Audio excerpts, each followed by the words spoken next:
Hordoftoota chaanaalii koo akkam jirtu jecha akkuma beekamu baay'een keessan yeroo ammaa kana airdrop baay'ee hojjechaa jirtu.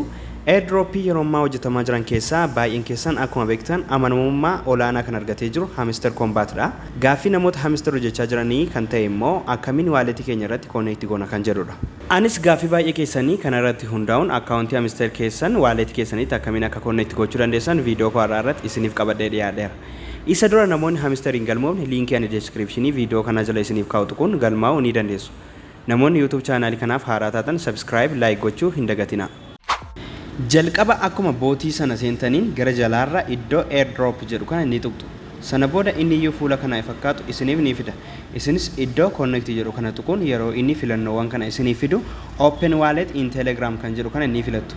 Yoo akka carraa wallet biroo irratti connect godhachuu barbaadan ta'e immoo wallet barbaadan kanneen akka Tonkeeper, Myton fi warreen azalatti mul'atan kana irratti connect godhachuu ni dandeessu.